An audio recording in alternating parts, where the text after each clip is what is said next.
Olá, bom dia a todas, todos. Temos a honra de estar aqui com vocês para apresentar essa mesa redonda. A nossa temática é 40 anos do NEAB-UNB, Memória, Produção de Conhecimento e Luta Antirracista. Para falar dessa temática, convidamos o professor Nelson, a professora Maria Lourdes Teodoro, a professora Elizabeth Mamed e o professor Marcos Moreira. O núcleo UNEAB da UNB foi fundado em 1986, logo após a inauguração do Centro de Estudos Avançados Multidisciplinares, uma unidade criada, né, com a perspectiva de abordar temas historicamente marginalizados nos currículos acadêmicos tradicionais da UNB.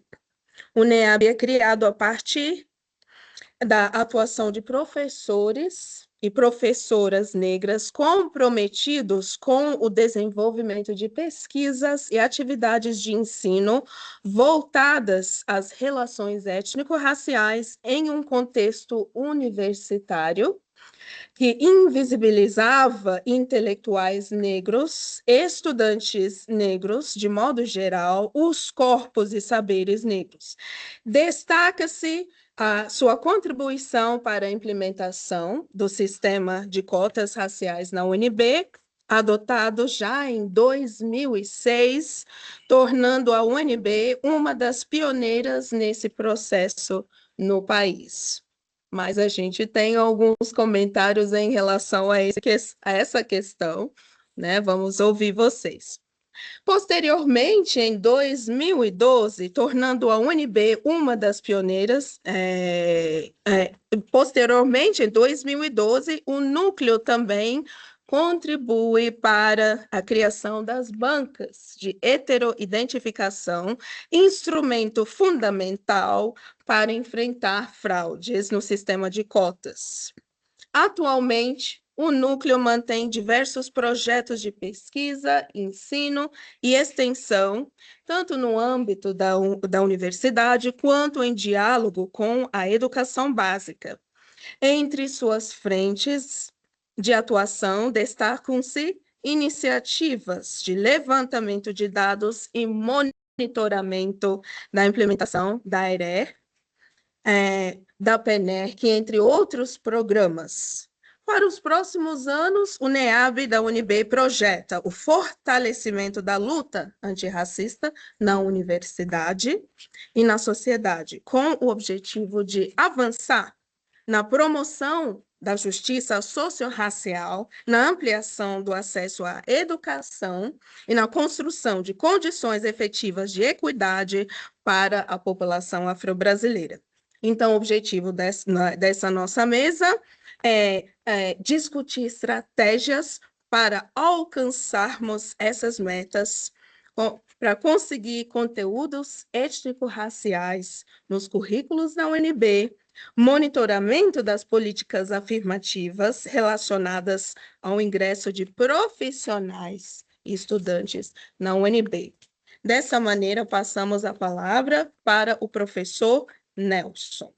Bom dia a todos presentes aqui. É uma satisfação falar para as pessoas que têm vínculo com a causa negra, sobretudo no espaço acadêmico. Acho que é muito importante a gente reiterar isso. Eu me tornei docente da UNB em 1995, né? E me filiei ao NEAB em 1989, né? E sabia da existência do núcleo, né? Tinha conhecimento da sua fundação em 1986, durante a gestão do então reitor Cristóvão Buarque, né?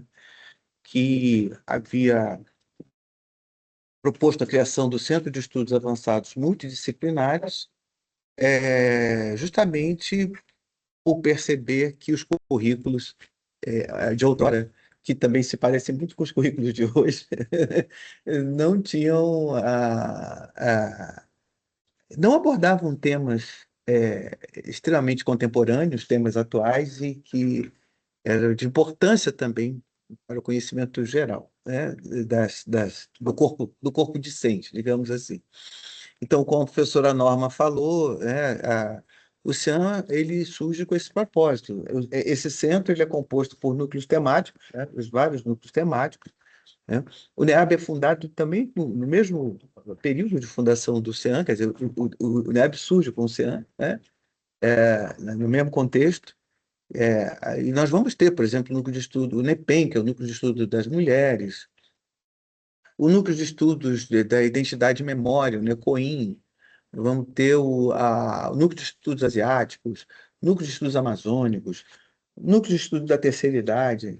E essa composição é interessante porque a- com a constituição do CIAN, você passou a ter uma oferta em termos de disciplinas que a UNB não tinha, né? Então, nós passamos a funcionar como uma unidade mesmo, né? Uma unidade com a perspectiva acadêmica, né? Oferecendo disciplinas na graduação, começa assim, né? Oferecendo disciplinas na graduação, e, posteriormente, com o fortalecimento do CIAN, a gente vai ter os programas de pós-graduação, né? O mais conhecido hoje, acho que é o de Direitos Humanos, né? O PPG-DH, né? Mas tem, mas tem outros programas também que lidam com a juventude, né? Desenvolvimento econômico, internacional. Então, a Oceano tem lutado historicamente para ser reconhecido nessa universidade, porque, enfim, a universidade também é um campo de disputa, né? A gente sabe disso, mas eu acho que é importante destacar isso. O papel do NEAB, nesse contexto, também é fundamental. Por exemplo, nós, ali, na primeira década desse século, e bem perto da aprovação das cotas, que foi em 2003, nós propusemos, por exemplo, a criação de uma disciplina, e, salvo engano, foi a primeira disciplina da graduação específica para discutir relações raciais na UNB, né? Foi uma disciplina que foi uma proposta que foi formulada pelo NEAB, especificamente quem trouxe o projeto foi o professor Salles Augusto dos Santos, né? Sociólogo formado nessa universidade, né? Que apresentou para o coletivo a ideia de uma disciplina que se chama, está aí até hoje, né?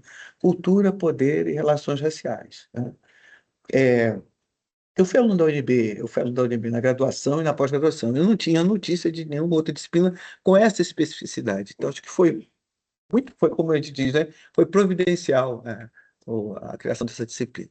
Depois nós tivemos outras disciplinas, por exemplo, com a aprovação das cotas, o coletivo de estudantes negros Enegrecer, o coletivo aqui da UNB, vinculado à UNB, mas não da UNB, né? é, Propôs a criação da disciplina Pensamento Negro Contemporâneo, que foi uma disciplina que esteve sob a gestão do Decanato de Extensão. Bom, para quem não é da UNB, decanato é equivalente à pró-reitoria, né? Então, é a pró-reitoria de extensão, né? Porque é só na UNB que tem decanato, nas outras universidades tudo é pró-reitoria, né? Então, aí a pró-reitoria de extensão acolheu essa disciplina. Por uma época eu dei as primeiras turmas, eu tive o privilégio de lecionar essa disciplina, trabalhando com pensamento, com pensadoras e pensadores, né? Os que já fizeram a passagem, os que estão aí, né? Então foi muito interessante. Então, o NEAB, ele tem um percurso muito significativo, sobretudo em momentos emblemáticos da cultura brasileira, né? Como eu disse, eu entrei em 80 em 1998, 99, mais ou menos por aí. E logo eu me lembro que quando eu vou para o núcleo, uma referência nossa, que já era referência minha, a professora Glória Moura, estava à frente da coordenação. A primeira coordenadora foi a professora Dalgisa Maria do Rosário, né, que era professora da História. Nós tivemos algumas outras pessoas, a Edir Fleischer, que foi também coordenadora. Glória Moura já estava lá quando eu fui. A professora Glória Moura, posteriormente teve a professora Selma Pantoja, que era da História, que foi coordenadora do núcleo. Então, nós temos assim.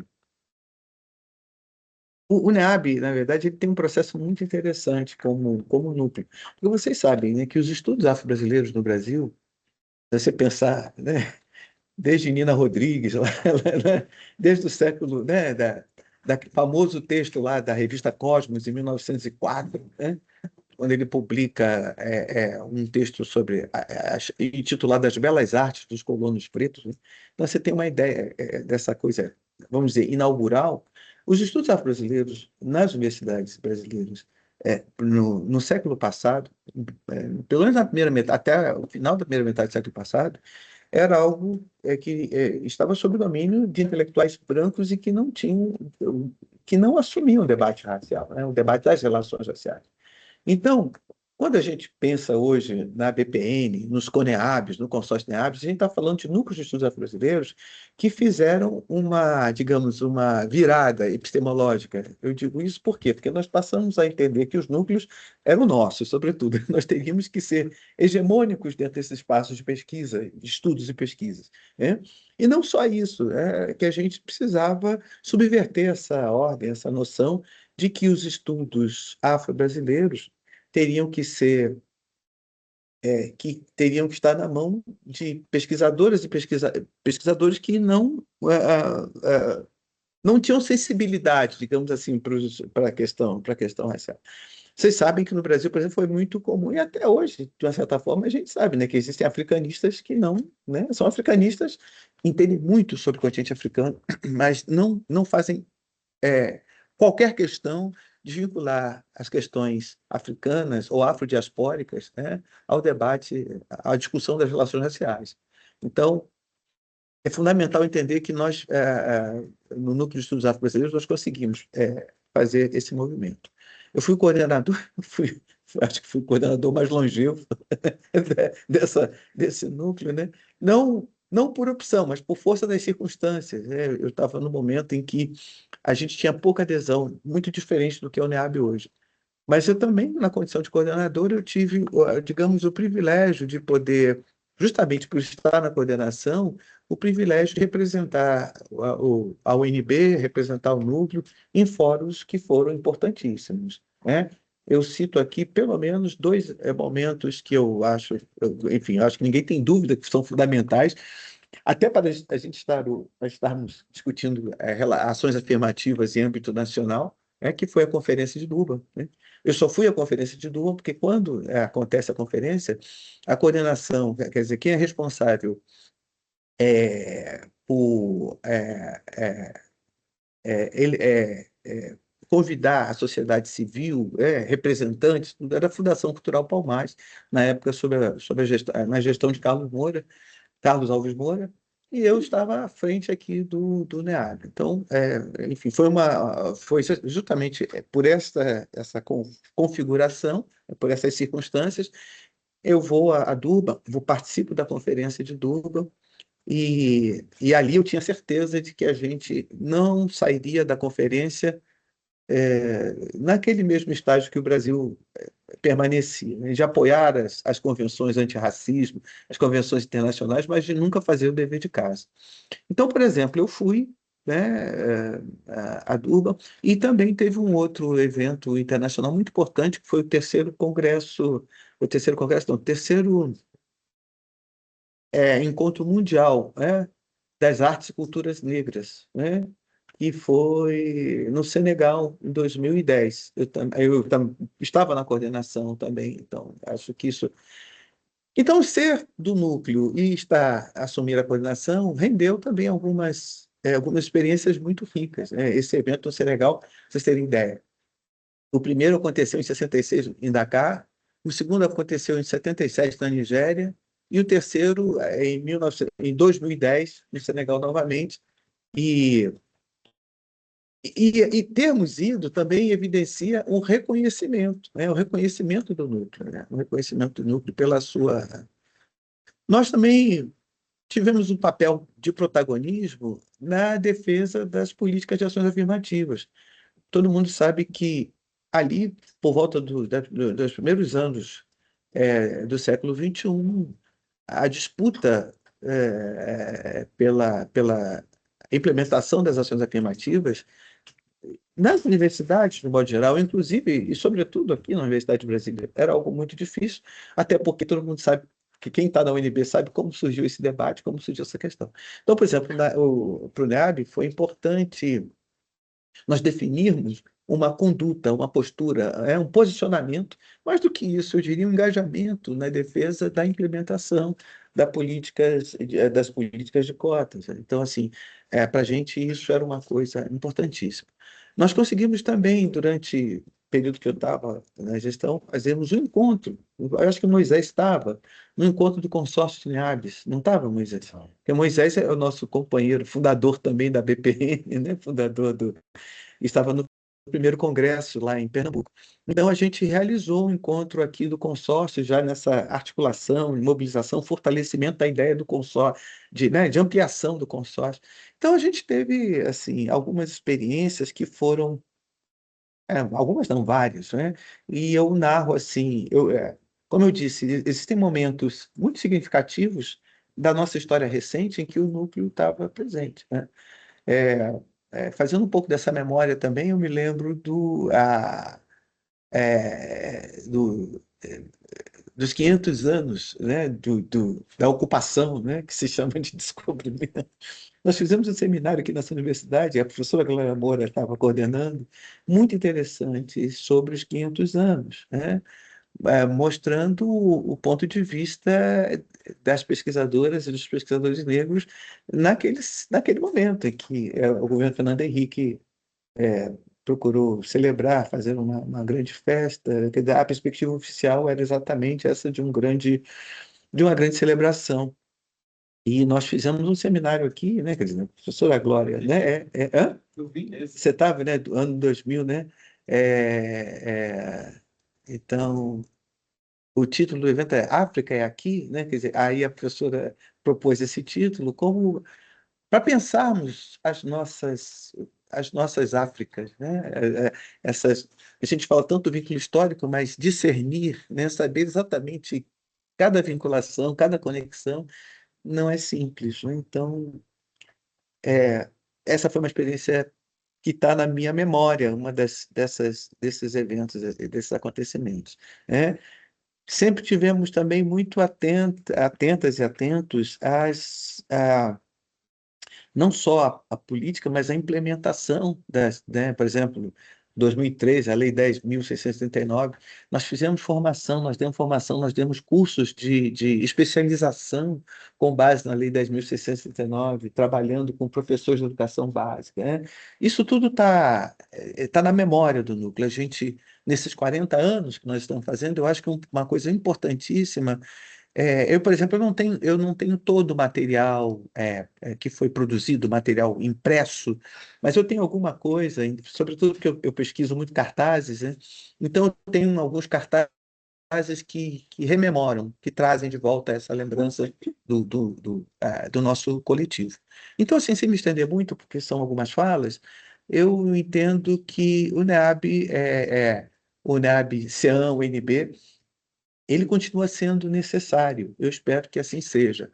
Agora, a gente tem um outro desafio que tem muito a ver com a 10.639, né? A professora Norma, inclusive, eu acredito que esteja na coordenação, não tenho certeza, mas há uns 2 ou 3 anos atrás, um professor do Departamento de Artes Cênicas, o professor Érico José, chegou com a proposição de envolver o Núcleo de Estudos Afro-Brasileiros como partícipe, na verdade, como um dos protagonistas numa comissão que tem por tarefa, que tem por, né, o compromisso, fazer uma avaliação, especificamente em relação às licenciaturas, né, uma avaliação curricular. Não é uma avaliação curricular, é discutir com os departamentos em que medida que os departamentos estão, né, departamentos, institutos, faculdades, institutos, estão comprometidos curricularmente, né, na implementação de uma política que já era para estar aí há mais de 2 décadas, entendeu? Então, depois, se a professora Nova quiser falar um pouco sobre isso,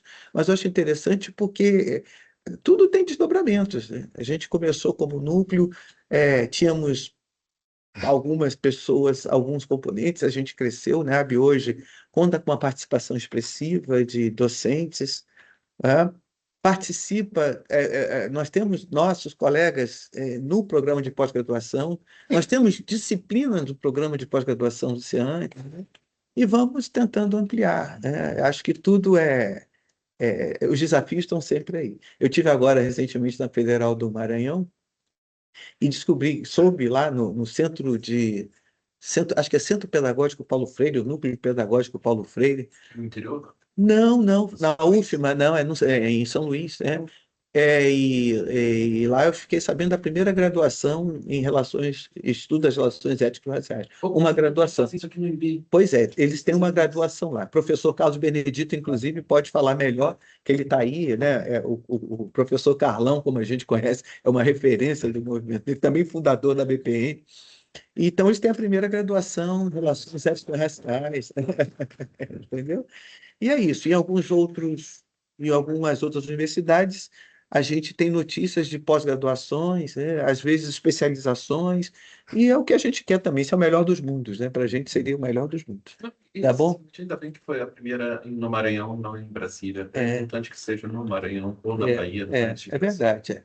Eu acho que o núcleo tem esse trabalho, inclusive, né, de provocar. Por exemplo, a gente, assim, estendendo, mas já chegando ao final da minha fala, nós aqui, a UNB foi a primeira Universidade Federal a implementar políticas de ações afirmativas, não é? Mas tudo isso aqui, o desafio não é apenas inaugurar, mas é a permanência, né? Quer dizer, você inaugura e como é que você sustenta, como é que você mantém determinadas políticas. Hoje, nós não somos mais. Nós não estamos mais. Tem gente que não gosta dessa expressão que acha que está ultrapassada, enfim, mas a ideia da vanguarda, né? Essa ideia de vanguarda, né? Então, nós não somos mais vanguarda se vocês olharem para o que outras universidades estão realizando.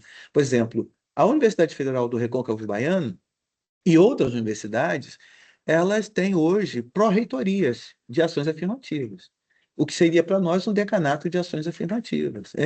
Então, e acho que eu acho não, eu tenho certeza que o papel do Núcleo de Estudos Afro-Brasileiros é, é, instigando, né, provocando a UNB, eu acho que é fundamental, no sentido de que ela também entenda que não é, né, já que Darcy Ribeiro, né, defendia que a universidade era uma universidade à frente do seu tempo, uma universidade inquieta, uma universidade inovadora, então ela, ela vai ter que sustentar isso, né? Vai ter que sustentar isso, né? Assim imagino.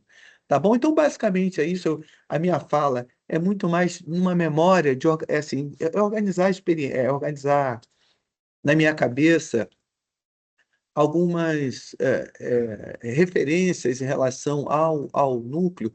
Óbvio que tem muita coisa, né, que não foi contemplada aqui, mas a ideia é falar um pouco dessa relevância do núcleo de estudos afro-brasileiros. Nem todos os núcleos sobreviveram, alguns núcleos fecharam as portas, não é? O professor Marcos, que está aqui, sabe disso, né? Que foi também coordenador do NEAB por algum tempo. Tem núcleos que a gente nunca viu atuando efetivamente, né? Do CEAN? Do CEAN, do núcleo, do Centro de Estudos Avançados, né? Então, sendo fechados oficialmente. é verdade.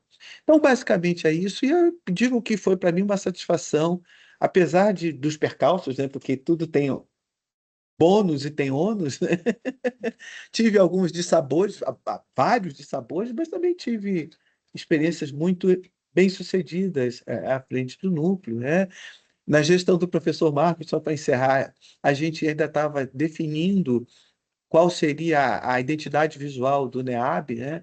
E eu já vinha tentando propor uma ideia e acabei chegando nessa arte que está aí, não é? Que foi uma concepção bem com vínculo vinculado ao sagrado afro-brasileiro, né? Essa coisa de abrir caminhos, né? Então eu pensei muito, né, abrindo caminhos. Aí essa arte que está aí na tela é a arte enfim, faz alusão.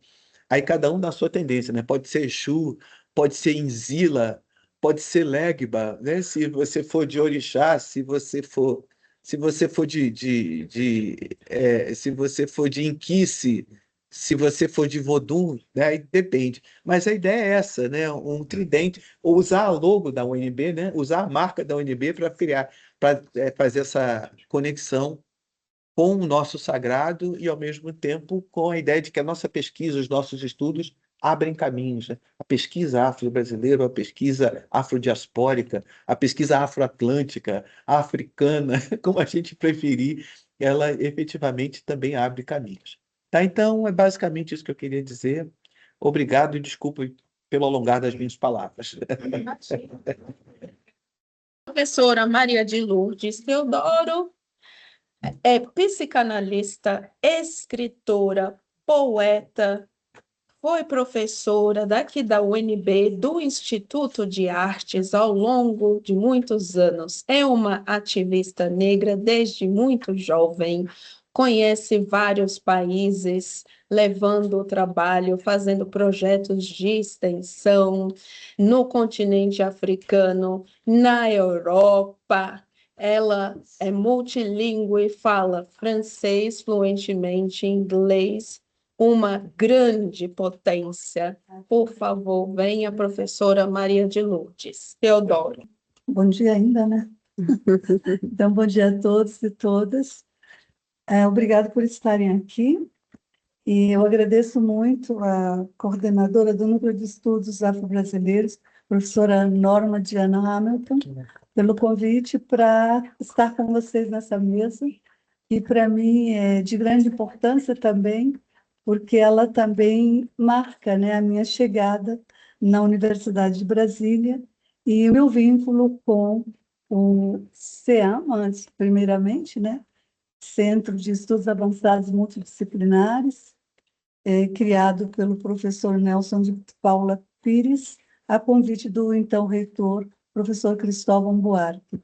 Ele convidou o professor Nilson de Paula Pires para criar realmente o CEAM com a intenção, né, complementando aqui, aliás, as informações preciosas trazidas pelo o professor Nelson, o propósito do professor Cristóvão era abrir a Universidade de Brasília para o pensamento latino-americano, era fazer, através da universidade, uma conexão com toda a América Latina e o Caribe. Então, por isso que, a partir do CEAM, Centro de Estudos Avançados Multidisciplinares, criou-se primeiramente o NECLA, que era Núcleo de Estudos do Caribe e América Latina, né? E essa ideia era que abarcaria e uniria, né, Caribe, Brasil e todas as nossas questões que viriam, evidentemente, depois com os vários núcleos, como tem ocorrido, né?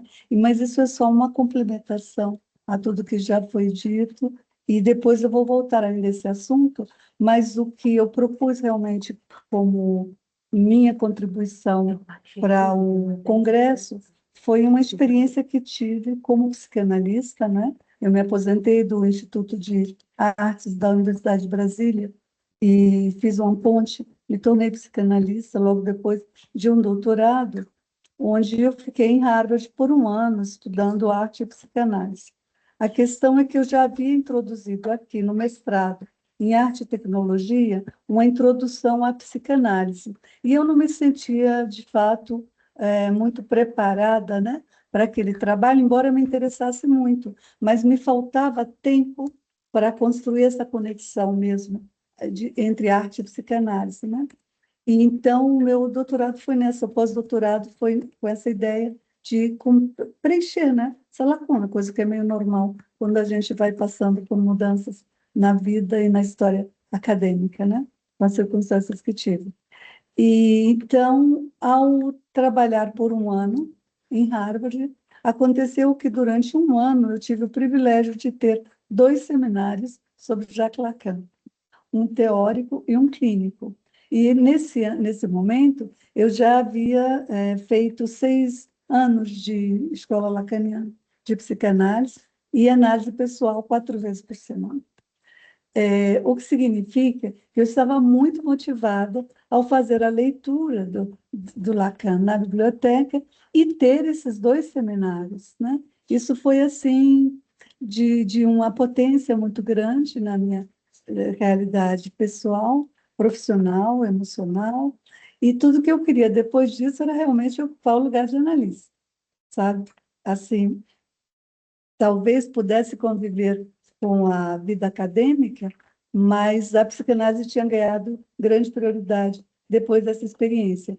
Isso dito, também durante esse período eu fiquei um semestre nesse centro de estudos, Centro para Estudos Culturais, né?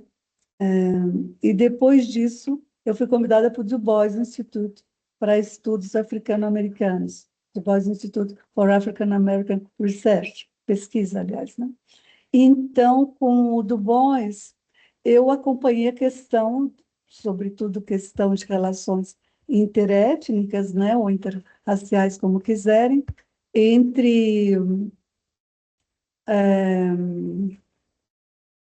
sobretudo no contexto norte-americano, e o Du Bois trazia toda semana pesquisadores norte-americanos falando de alguma questão que implicava sempre também as relações raciais nos Estados Unidos, mas não só, né? Que foi também uma contribuição muito impactante na minha vida pessoal e acadêmica, né? Então, esses 2 lados acabaram sempre muito unidos, né? Uma preocupação com a questão racial, ou um interesse nessa questão, interesse também como pesquisadora, como escritora, e o vínculo com a psicanálise. Essas 2 coisas se fortaleceram, né, nesse mesmo período, de forma muito significativa.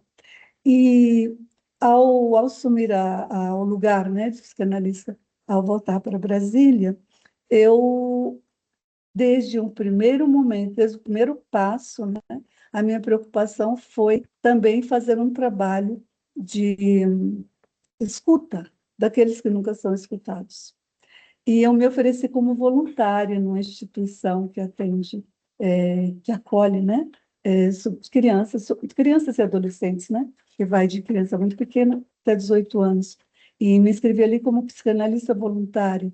Então, foi ali que eu iniciei meus atendimentos. O primeiro caso que eu relatei para a minha formação como psicanalista, né, inclusive de crianças e adolescentes também, foi daquele atendimento, quer dizer, não só a família, mas também seus terapeutas, psicólogos e psiquiatras. Era uma criança atendida numa instituição pública de Brasília, né, que atende crianças e adolescentes, e essa criança foi levada para a instituição, onde eu estava como voluntária.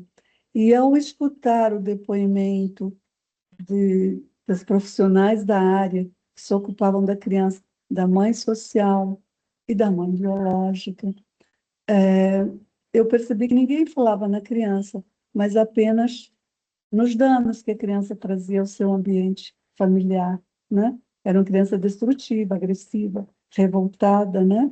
E que tinha necessidade de ser escutada. E eu me propus, então, a escutar essa criança que parece que ninguém estava querendo escutar, né? E foi, assim, para mim, um grande prêmio na vida profissional, porque eu fiquei com essa criança que tinha 8 anos e ainda era analfabeta, mas todos os coleguinhas nessa idade já estavam alfabetizados. Então, isso era um grande problema. E essa criança se sentia, portanto, deficiente. Ela mesma se nomeava como deficiente. E eu tive um certo receio quando fui atendê-la no primeiro dia, porque eu tinha ouvido falar de outras coisas pesadas e complexas, né? Que a criança está agressiva, tudo, né? Mas, enfim, era, no meu primeiro dia, era natural que eu ficasse meio assustada. Mas foi tão diferente de tudo isso, né? Era uma criança doce, amável, e trabalhamos quase 2 anos, né? Na última fase, inclusive, eu tive que lutar por ela, porque ela já estava muito melhor e a instituição queria mandá-la para casa, né? Mas eu achava que ela precisava ainda do trabalho psicanalítico, consegui prorrogar ainda por uns 6 meses, né? E foi uma experiência muito boa, muito significativa. No final, as outras crianças todas, que também xingavam e menosprezavam, e a criança já chega cheia de características negativas, quando vem assim, né? Com esse peso todo. Então, as outras crianças também se aproveitam disso, né? Para o bullying e tal. E quando essas coisas foram se modificando, e a criança crescendo, se integrando, se desenvolvendo, né? Eu pedi que colocassem atividades físicas, foi colocada uma atividade de karatê, ganhou diplominha na escola de karatê e tal. Enfim, aí as outras crianças aprendeu a ler bem rapidamente com a análise. E as outras crianças começaram, doutora, eu também posso fazer análise, doutora, também posso fazer análise. Nunca vou me esquecer disso. Foi muito emocionante, porque elas sentiram que aquilo mudava tudo, né? Sabe, o fato da criança estar ali e de se transformar, e de, sabe, aprendeu a ler, passou a ter um outro funcionamento social na escola. Eu fui também na escola, eu fiz coisas que a psicanálise normalmente, classicamente, não faria, né? Que foi, eu fui até a casa do casal Pais Sociais, né? E eu fui também à escola e pedi um pacto com a professora a favor dessa criança. Vamos apostar nela. Ela não tem deficiência nenhuma. Ela é muito capaz, muito inteligente, mas precisa de apoio e de confiança, de esperança, de que alguém espere algo de bom dela, né? E essa professora aceitou esse lugar, felizmente, né? E com isso, então, a gente conseguiu que essa criança ficasse bem, voltasse para casa, etc. A mãe ficou muito entusiasmada no dia que o filho já sabia ler, porque ela achava que ele não iria aprender nunca. E quando viu que ele estava lendo os nomes das lojas, quando passavam no ônibus, os nomes dos ônibus, ela ficou muito entusiasmada. E me disse, doutora, a senhora deve gostar muito desse menino. Interessante, né? Ela conclui que o amor constrói, né? O amor constrói conhecimento também. O amor constrói o acesso ao conhecimento também, né? Isso foi importante. Então, isso, na verdade, era para ser um pequeno parênteses, que já levou alguns minutos, mas era para dizer o início da vida como psicanalista, porque é o que me ocupa também, sobretudo hoje, né? Mas o que também trago é nós participamos, eu sou a Maria de Lúcia Teodoro, como assim, acho que sabem, né? E a Tereza Lírio, uma colega psicanalista, que eu convidei para trabalhar comigo num grupo que eu tive a ideia de criar de escuta psicanalítica com foco em questões étnico-raciais, prioritariamente direcionado a estudantes universitários afro-brasileiros e demais interessados, claro. Eu jamais fecharia as portas, né? E esse grupo foi criado durante a pandemia, por isso escolhi esse público, porque pensei como devia estar sendo difícil para estudantes brasileiros de baixa renda, evidentemente, né? Era um trabalho realmente para aqueles sem acesso, né, a um serviço de apoio psicológico, psicanalítico, etc., nas circunstâncias tão penosas que eram as circunstâncias da pandemia no Brasil. Então, ao criar esse grupo, convidei essa colega, que é uma pessoa branca, uma colega branca, que hesitou um pouco, mas acabou a gente conversando e ela aceitando participar comigo desse trabalho, e foi muito importante. E não foi por acaso que eu a convidei, mas eu a convidei no desejo e na esperança de que esses estudantes brasileiros que viessem, tivessem a experiência de uma escuta respeitosa e aberta às vivências de racismo, né? Porque antes, atendendo individualmente, eu ouvi de estudantes afro-brasileiros algumas vezes na clínica que os seus terapeutas ou psicanalistas não estavam abertos para o sofrimento quando eles se queixavam de experiências de racismo, vividas, né? De racismo. E isso foi que me motivou a criar o grupo para esse público, particularmente, né? Então, nós trabalhamos durante... A professora Tereza Lírio já atendia numa escola, nesse período também, começou a atender numa escola da periferia de Brasília, de ensino fundamental. Nessa escola, eu também atendi alguns adolescentes, né, como psicanalista, e depois estendemos, então, para o grupo esse trabalho. O trabalho de grupo começa com o nosso projeto, que era uma iniciativa pioneira na nossa instituição, porque o trabalho de psicanálise em grupo é objeto de muitas reservas dos mais conservadores, naturalmente, né? E como era a primeira vez que alguém se propunha a fazer isso gerava muitas inquietações, perguntas, etc. Então, nós conversamos muito, e uma das primeiras coisas que eu propus a ela foi que todos os dias depois da nossa sessão de trabalho, nós conversássemos, para que não ficassem restos para a gente levar para casa, sabe? Né? Não dormir com sentimentos não digeridos, não compartilhados, né? Então, essa experiência do compartilhamento todos os dias, após cada sessão com o grupo, foi fundamental para que a nossa relação pessoal, interpessoal, amadurecesse, né? Nos conhecêssemos também melhor, porque não nos conhecemos tanto, e pudéssemos nos compreender uma a outra, né? Às vezes haviam vivências minhas que podiam não ser bem compreendidas por ela, caso não tivéssemos tido a oportunidade dessa conversa posterior às sessões. Enfim, isso aqui acho que já é um assunto que a gente tratou. No primeiro, essa questão também.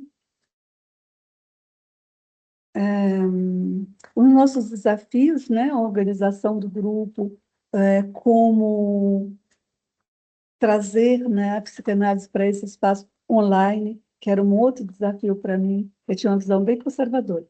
Achava que a psicanálise online não teria a eficácia do atendimento presencial e tal.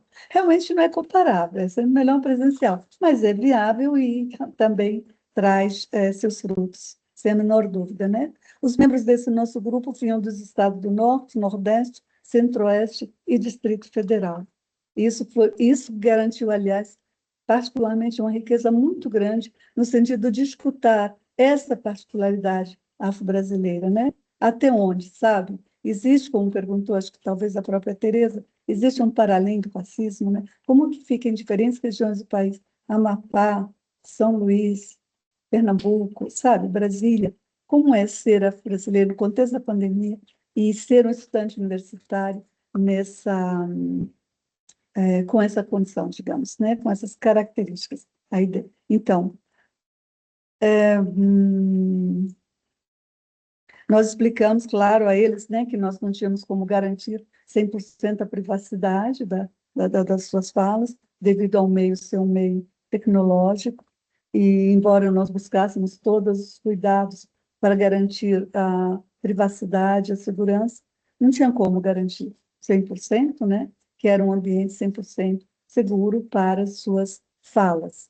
Mas isso, uma vez que todo mundo compreendeu e aceitou que também era um risco, esse risco valia a pena ser corrido, porque ninguém saiu por essa questão, uma vez colocada, né? De modo geral, nós escutamos bem o grupo, e algumas vezes eu observei que eu poderia ter sido mais próxima de um ou outro momento, de um ou outro analisando daquele grupo, né? Em sua fala, embora seja inevitável que isso ocorra, não somos perfeitos, né? Em nossa conversa após a sessão, era interessante observar nossa escuta e refletir sobre o que não havíamos escutado durante, né? Que também ocorre, ou pode ocorrer, né? No início, me parecia que minha parceira estava mais como observadora, com a minha capacidade, e com a capacidade, ela, de anotar meus deslizes, eu imaginava, ou fantasiava, né? Cheguei a ficar assustada com isso. E me lembrei de 30 anos atrás, quando cheguei à Universidade de Brasília, com meu doutorado parisiense em literatura comparada. Trabalhei num colegiado naquela época, quando cheguei aqui, trabalhei num colegiado de 9 homens brancos, das áreas de Direito, Relações Internacionais e História. Juntos, nós organizamos e oferecemos um primeiro curso de especialização em estudos africanos na Universidade de Brasília. É natural que meus colegas não conhecessem a minha bibliografia sobre identidade cultural e diversidade étnica, mas cada um deles parecia, pode ser só fantasia minha, mas parecia querer me submeter a um novo exame, uma prova. Será ela mesma doutora em literatura comparada? Sabe? Em não podendo fazê-lo, me excluíam de certas situações, exemplo como workshops oferecidos para estudantes do Instituto Rio Branco, alunos de Relações Internacionais, diplomacia. Nessas ocasiões, eu era substituída sempre e sistematicamente por um colega negro-africano da Universidade de São Paulo. E eu sempre ficava sabendo dos eventos depois, a posteriori, em outras plataformas. Bom, de todo modo, aqui no nosso grupo de psicanálise, passei por isso sem me queixar. Creio até parar de pensar no assunto. E depois podia ser só fantasia mesmo. Talvez, quem sabe, né? Essas vivências me ajudavam sempre a compreender melhor o nosso grupo e algumas de suas formas de sofrimento. Estávamos juntos. Me apliquei a ajudá-los a olhar calmamente para situações penosas de racismo, de violência racista. E nem sempre era possível alcançar, né, o grau de sofrimento de cada um, mas foi sempre possível fazer aquele gesto de acolhimento e de escuta, com atenção também nessa pergunta que o Freud deixou para a gente: qual é a sua parte nisso de que te queixas, né? Qual é a sua parte nisso de que te queixas? Porque em todo o nosso sofrimento decorrente do racismo, em algum momento nós vemos que se em algum grau colaboramos, e muitas vezes colaboram e colaboramos em grupo para o que nos faz tão mal, né? A gente falava há pouco tempo de questões do feminismo negro, do movimento Mulheres Negras, de como isso cresce, de como isso se agudiza a ponto do Instituto de um conselho, né, de desenvolvimento científico e tecnológico conceber bolsas especiais apenas para mulheres. Parece que há mais mulheres nas universidades que homens, sim, mas seria uma razão a mais para que também fossem incluídos os homens como beneficiários, os afro-brasileiros, né, porque estou me referindo a bolsas específicas do Conselho para afro-brasileiros, né? Seria absolutamente pertinente, como os homens são uma minoria, que a gente promovesse um maior engajamento e entusiasmo de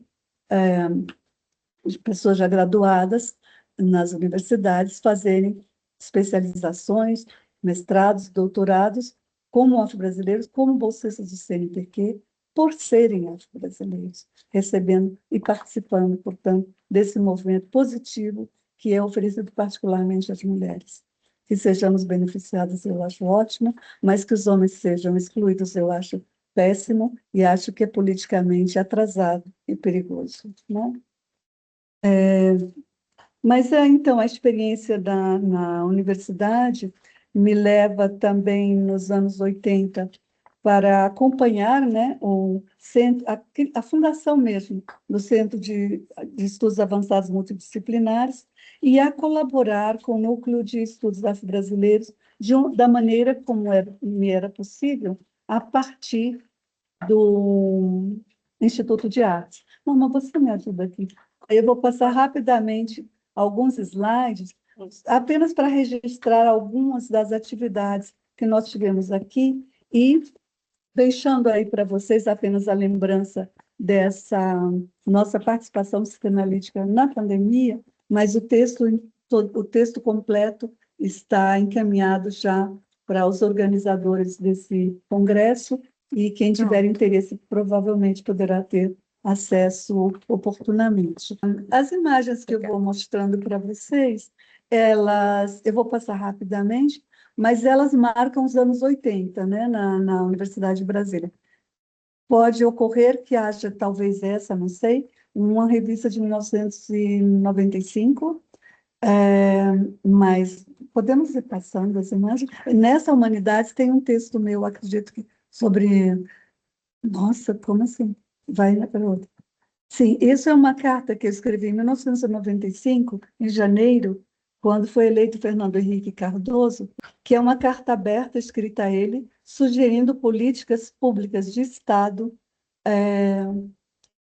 contra o racismo no Brasil, e no sentido de dar fim a isso, né? Mas, por outro lado, surgiram também relações mais sérias, né? E mais consistentes com os países africanos. Eu começo me referindo a uma participação que eu tive durante a Constituinte, né? Nas propostas feitas pelo Florestan Fernandes, etc. Eu preciso ir passando, tem como? Claro. Desculpe, não. Imagina. Depois da carta. Uhum.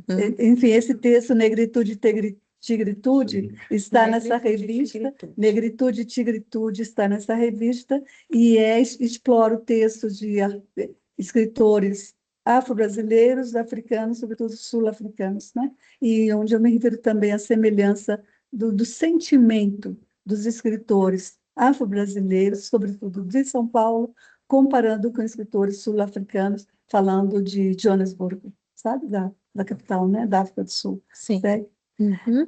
Aqui eu estou na imagem de cima, estou ao lado do Abdias do Nascimento, numa fala em frente à Embaixada da África do Sul. Eu escrevi vários artigos na imprensa brasileira nos anos 90 sobre o apartheid, embora eu não tenha sido convidada para ir na África do Sul, mas isso não tem importância hoje, né? Mas foi importante ter feito esse trabalho, e esse foi um trabalho que me envolveu desde o ano de 79 até o momento em que eu estou de volta a Brasília, até a saída do Mandela, na verdade, né? E aí é só um registro dessa nossa participação, que é dos anos 80, no caso. Isso também é dos anos 80, acho que é de 86, é um seminário que o Kabengele organiza na Universidade de São Paulo, Estratégias e Políticas de Combate ao Racismo. Então, nessa década, né, fica muito forte para nós que escrevemos e que não somos bem esquecidos hoje, mas, sobretudo, porque a gente não tinha esse know-how todo de encher de estatística, ilustração. Não tínhamos também os mesmos recursos, né, tecnológicos para divulgação, e as publicações eram mais pobres visualmente falando, digamos assim, né? Mas esse seminário foi muito importante, ele reuniu pesquisadores brasileiros e de vários outros países, né? E que resultou no livro editado pelo Kabengele com esse título, né? Mudando, por favor. Pobre não. Não, imagina. Nesse ano de 86 ainda, eu fui ao Senegal e participei do Tour Centenário do Código Negro, que foi um encontro voltado para a leitura e leitura contemporânea na data do Código Negro, que foi um código feito por Luís XIV no período da escravidão para, entre aspas, moralizar os excessos dos castigos dados pelos escravos nas colônias francesas, né? Eles costumavam cortar o pé, cortar a mão, conforme a punição que eles achassem cabível, né? E o Código Negro proíbe esse tipo de excesso, que até gerava até prejuízo, mas também era um dano para o corpo do escravo, um dano muito excessivo, né? Diriam, né? Ou se diz também no Código, não é que haja dano suportável, mas enfim, sem discutir, entrar nesses detalhes, que o tempo não nos permite isso.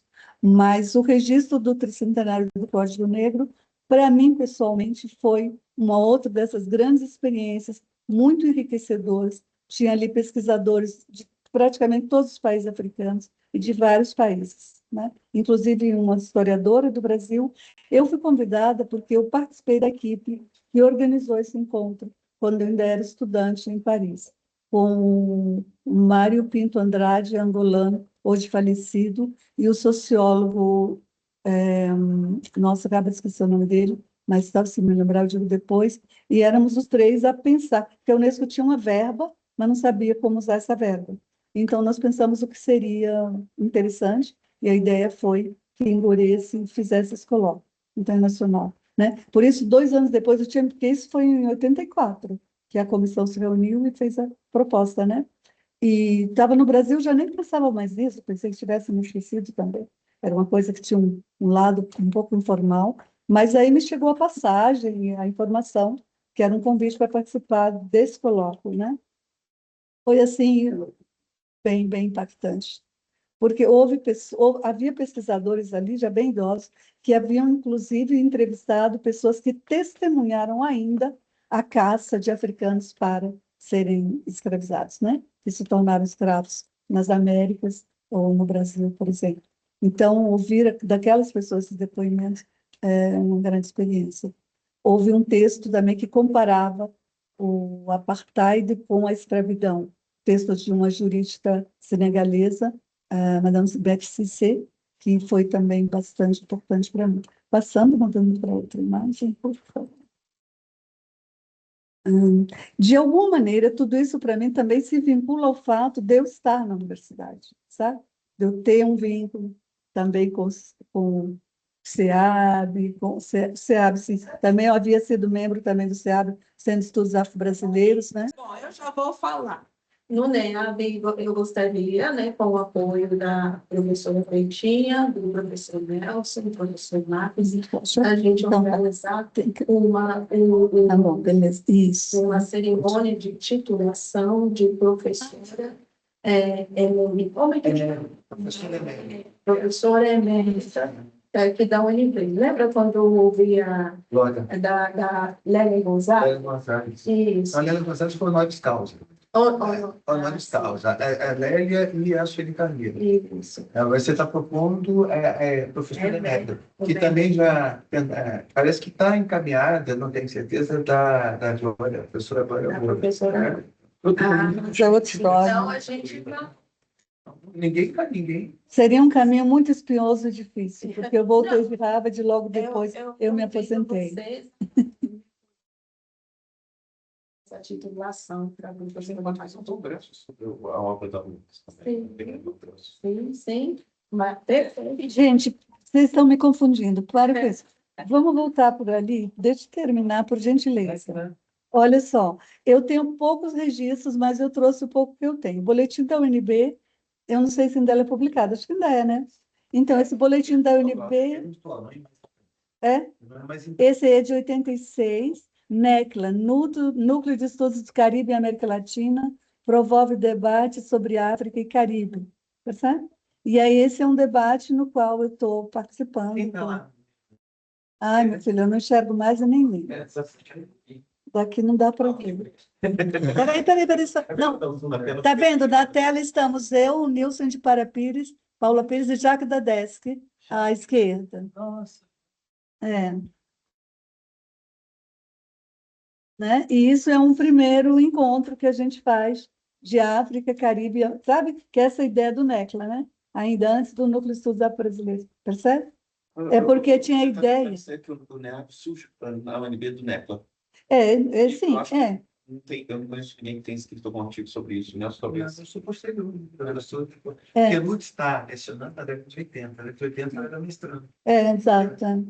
É no final da década de 80. Vamos lá. Então, a política, volta só um pouquinho para conseguir ler só aquela legenda lá. Depois você...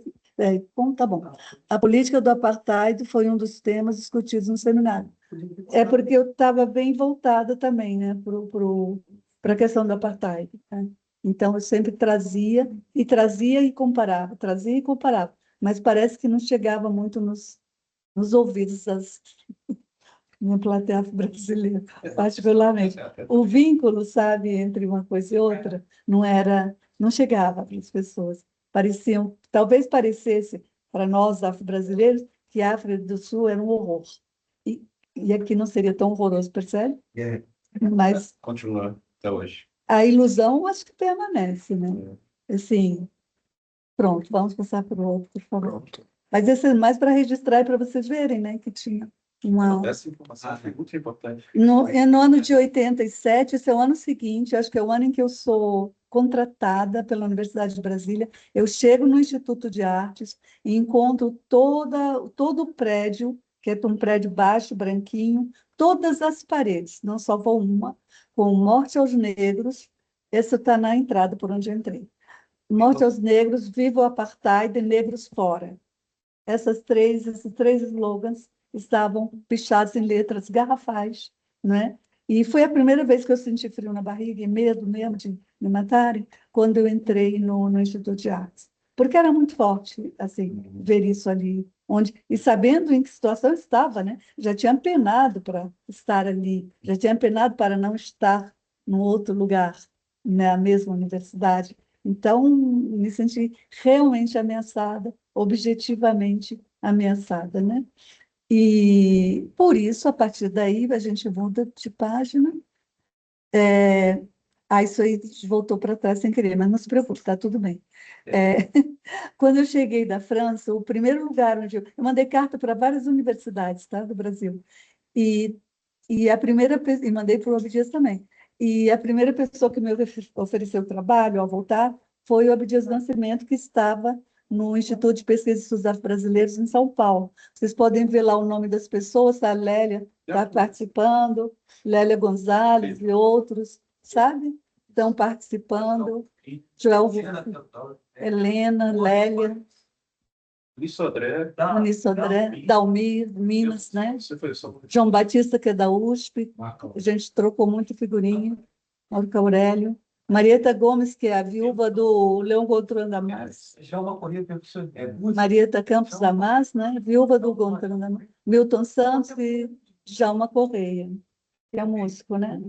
Então, o Abdias e a Elisa acabaram indo para o Rio de Janeiro antes de terminar, e eu fiquei conduzindo o IPAFRO quando eles migraram para o Rio, porque eles queriam criar o IPAFRO lá também. Esse foi junto com a PUC ou ele era vinculado? O Instituto de Pesquisa e Estudos Afro-Brasileiros era chamado Unidade Complementar da PUC, que a PUC tem lá essa categoria de instituições como o IPAFRO, que funcionam nas casas residenciais, na mesma rua, mas não no mesmo prédio da USP, sabe?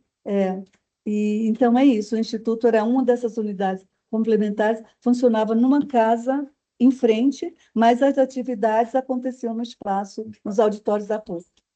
É isso. Uma mesa de memória disso também, com o Chorofino ainda está vivo, né? Não, ele faleceu. Faleceu. A Joana é. Helena Teodoro está viva, É a Muniz Sodré. Ele está bem senhorzinho, mas está vivo. Djalma Correia, eu não sei se morreu. Eu acho que está vivo ainda. Mas algumas pessoas. Milton já foi. Vamos mudar? Pode mudar, gente? Então, nesse mesmo ano de 87, me parece, né? Julho, olha só, julho de 87, gente. Entre 6 e 10 de julho de 1987, foi o dia foi a semana dessas pichações na UNB, e vocês veem aí embaixo, campanha de repúdio à violência no departamento de desenho. Não foi um dia, nem foi uma manhã, foi de 6 a 10, foi toda uma semana, e todo o campus, de alguma maneira, foi percorrido com ações que nós organizamos. Nesse nós, somos eu e a Magali Naves, que era uma professora convidada, ela não era daqui, tinha trabalhado em Angola com artes cênicas, e ela veio como visitante para o departamento de artes cênicas. E foi a pessoa assim, importante para mim, para não estar sozinha, né? Que me ajudou a organizar todo esse trabalho durante uma semana inteira de repúdio à violência. Permite um parênteses. A Magali Naves é a irmã da Débora, a professora Débora Silva. A Débora. Não, a Débora foi secretária de Direito do Grupo. Débora de quê? Meu sobrenome? Silva Santos? É. Não sabia. Não sabia. Olha só. Que interessante.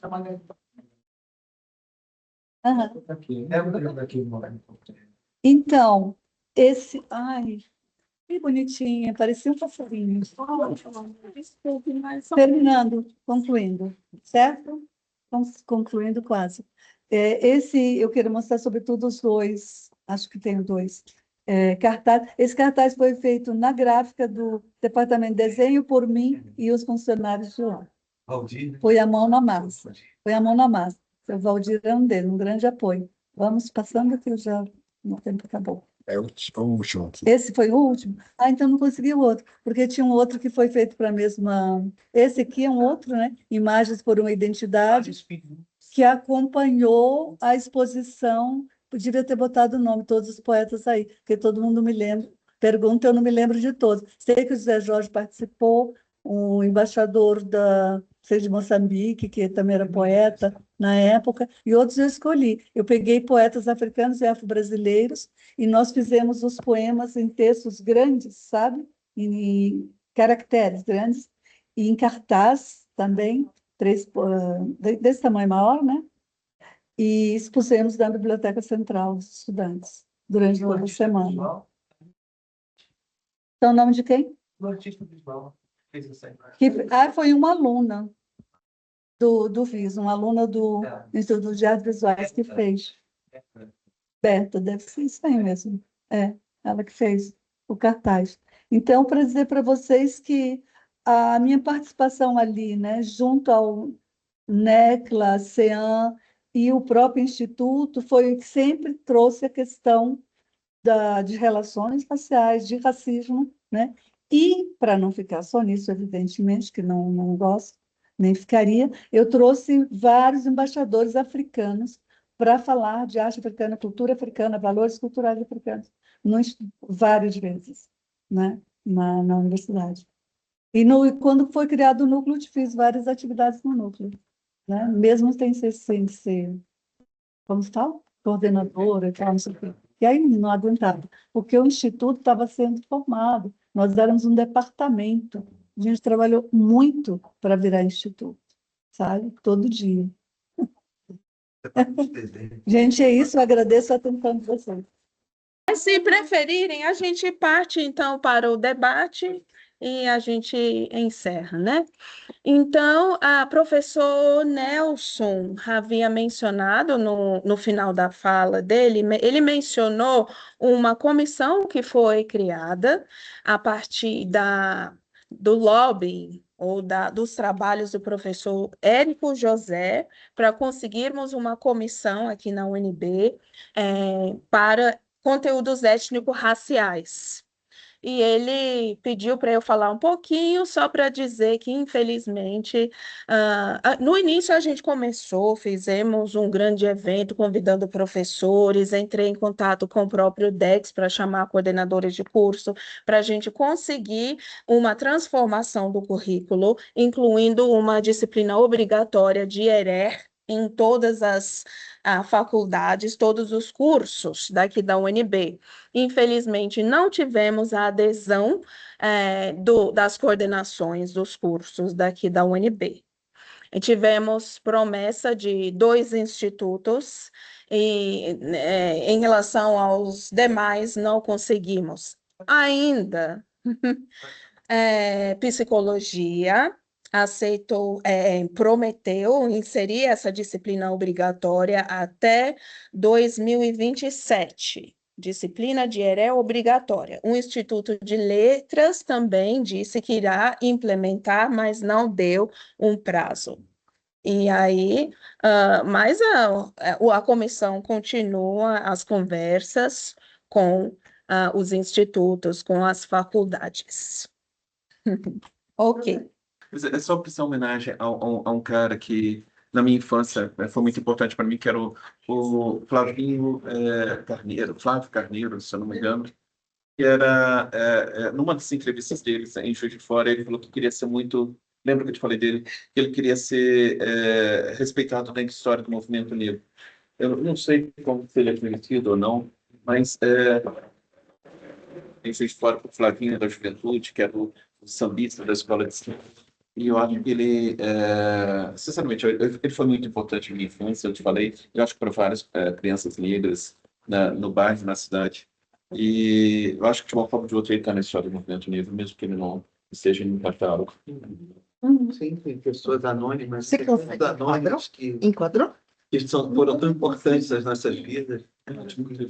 E tem gente no anonimato. A prefeitura reconhece a importância cultural dele na cidade, mas eu não sei se o movimento negro... Belas Visões, está Juiz de Fora. Também dos banhos de Santos, os banhos de Ouro, os banhos de Todos. Ficou ali. Bem nova. Sim. chamar. Acho que um pouquinho mais para trás. Aí, Helena. Aí, Não, não, sim. E virar um pouquinho. Virar um pouquinho. Achei que pode chegar no zero. Todos. A nova vai chegando. Agora deu. Isso. Agora deu. Perfeito. Pronto. Então, vamos ouvir a professora Betinha, nossa coordenadora da questão negra daqui da UNB, da Secretaria de Direitos Humanos. Então, eu queria dizer que eu tenho muito a aprender ainda com o NEAB. Acho, porque, ao contrário de Nelson e a professora, que é o início, nós somos o presente. E eu acho que nós precisamos colocar o NEAB no contexto que a universidade se encontra agora. Tá bom, nós lutamos muito tempo para que os negros chegassem e ocupassem a universidade pública brasileira. Hoje, nós sensivelmente percebemos que eles chegaram, mas temos muitos desafios no que diz respeito à permanência, à conclusão dos seus cursos e à empregabilidade. E nós percebemos também, com quantos anos se reúne? 20? Por aí, né? Um pouco menos de 20 anos, nós percebemos que vivemos um momento de retaliação. Vivemos um momento em que a branquitude começa a se colocar, começa não, sempre esteve lá, embarreirando, mas agora com mecanismos mais coletivos, e são fenômenos que a gente vem chamando de o retrocesso, e analisando retrocessos em partes, quando, na realidade, é um movimento muito coeso e é um movimento muito amplo. Então, nós vamos ver as resistências se impondo institucionalmente, mas por pequenos regimentos, pequenas formas de agir que vai minando a possibilidade de permanência. Então, na Universidade de Brasília, nós temos uma situação que é muito emblemática, que é a situação dos estudantes ligados, atendidos pelo Decanato de Assuntos Comunitários, que, de repente, cria um regimento que é meritocrático. E a gente sequer percebeu quando ele passou. E ele passou é muito novo, sabe? Mas ele passa e vem sempre com uma máscara de que precisamos organizar, precisamos sistematizar, precisamos... Quando nós ainda temos problema, os estudantes chegaram, mas eles continuam tendo problema de subsistência. A pandemia tirou muito pai de família, muito arrimo de família. E nós não conseguimos, por exemplo, fazer uma análise disso com o recorte racial. E ninguém vai fazer. Se nós não fizermos, ninguém vai fazer. Então, eu acho que... Eu tenho ouvido no Copene, assim... Eu não preciso do Copene para publicar. eu não preciso do Copene para tocar o meu projeto. Mas é hora de refletir. Por que é importante eu estar no Copene? Sim. Por que é importante eu estar no NEAB? Tá? E o NEAB tem força, sim, porque eu posso associar ao meu projeto que eu venho tocando individualmente, e não sei o nome do NEAB, e nesse momento eu ganho força, sim, para recurso, para uma série de coisas. E agora, a minha palavra final em relação ao NEAB é que nós precisamos nos manter em movimento, nos manter em conjunto, porque e formar essa juventude negra a partir dessas lógicas que a gente consegue criar e desenvolver no coletivo. Tá? É isso. Mas eu posso fazer agora pequenas provocações? Claro, por favor. Pequenas. Não, é assim, até para conseguir compreender. Alguns fluxos nós estamos crescendo e alguns fluxos precisam ser definidos. Então, o NEAB hoje ele está dentro de uma unidade que não é uma unidade acadêmica, o CEAM, e a maior parte dos professores vinculados a outras unidades acadêmicas, o que eu não acho ruim, não. Mas a gente precisa, entre nós, definir um protocolo de como nós vamos inserir o NEAB em cada um dos nossos projetos individuais ou das nossas unidades acadêmicas. Tá? E existe uma armadilha. Quando se trata de CIGA, ao inscrever o seu projeto, você automaticamente está vinculado, esse projeto automaticamente fica vinculado à sua unidade acadêmica. Então, não é natural que o NEAB entre. Então, nós precisamos criar um fluxo, tá? A outra coisa é que, na condição de coordenadora do Centro de Convivência Negra, Lélia Gonzalez, eu quero muito colocar à disposição do NEAB a formação e a colaboração dos estudantes que são afroatitude. Tá? Então, assim, nós somos poucos, nós temos que juntar todas as mãozinhas para desenvolver trabalhos. E a mesma coisa, eu quero aproveitar e deixar registrado, Nelson, que é ao Copene. Por quê? Porque o COPEA é um comitê permanente de avaliação também dessas políticas. Então, nós precisamos, e a gente nunca tem perna para tudo, mas com os estudantes do Afroatitude, talvez a gente consiga alavancar pesquisas locais. Excelente.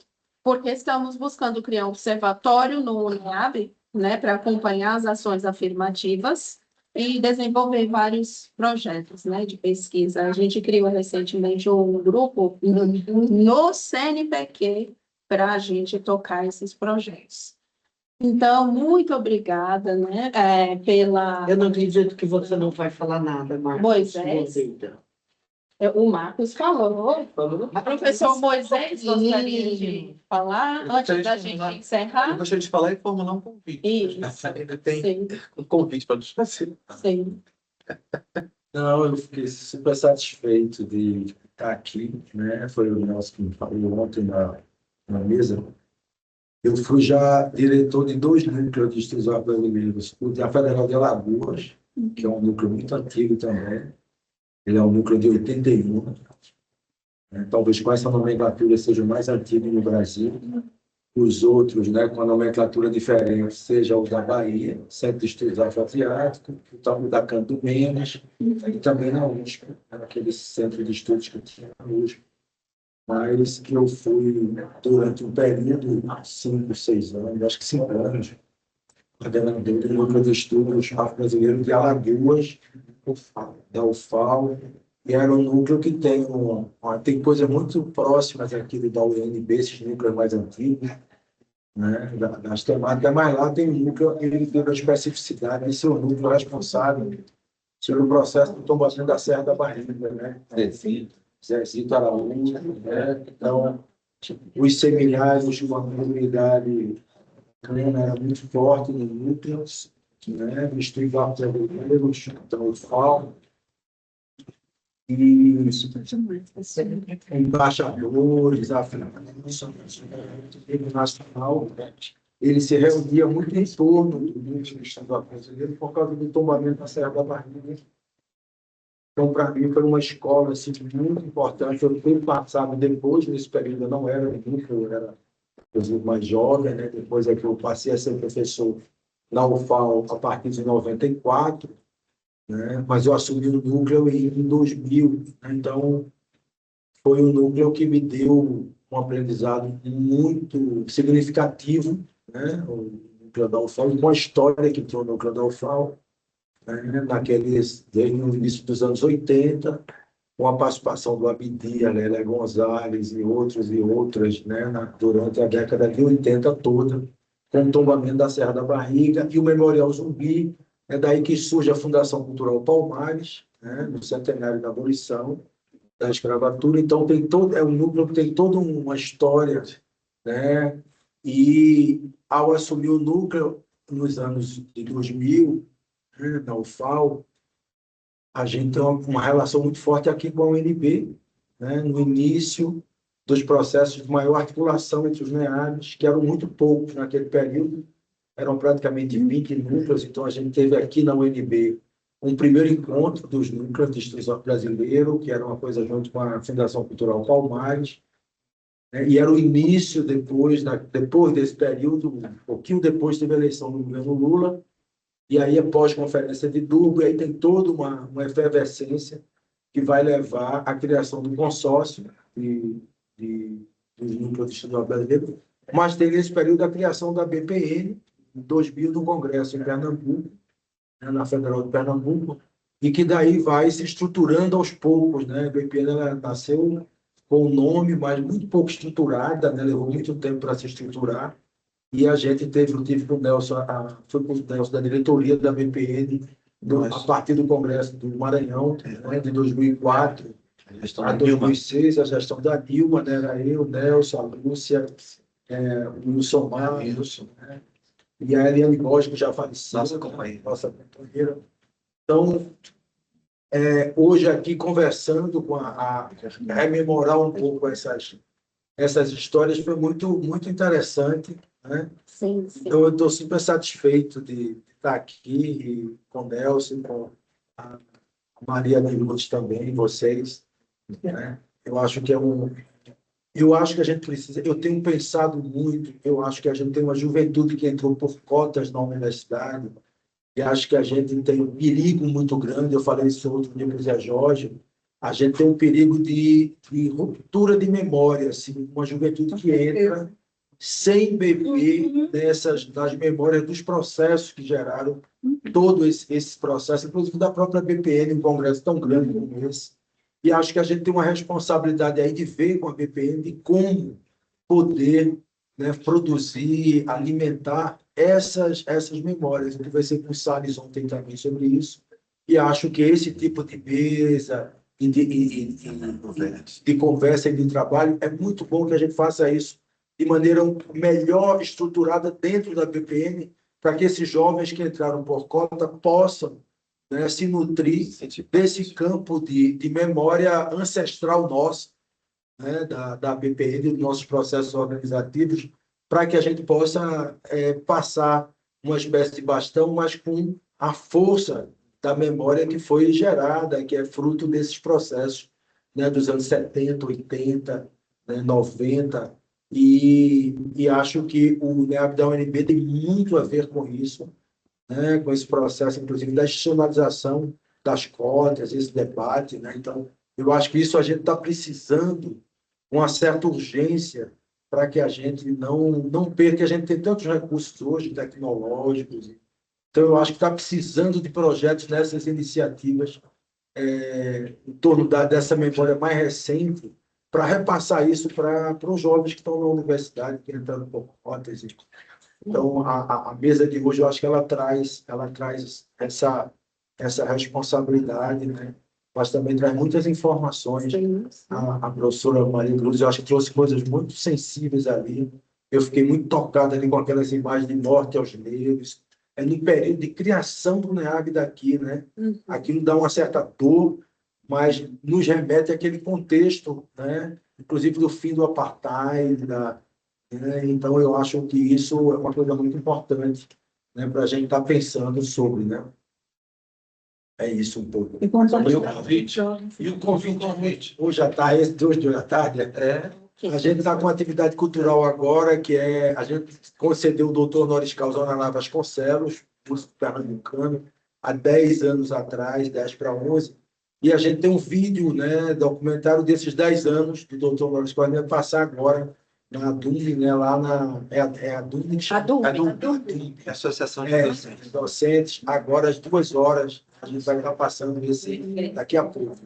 Muito obrigada pela participação, as contribuições maravilhosas. Nós vamos conversar e a gente retoma num outro momento para tocar esses projetos. Muito obrigada. Obrigada a todos vocês. Parabéns para mim.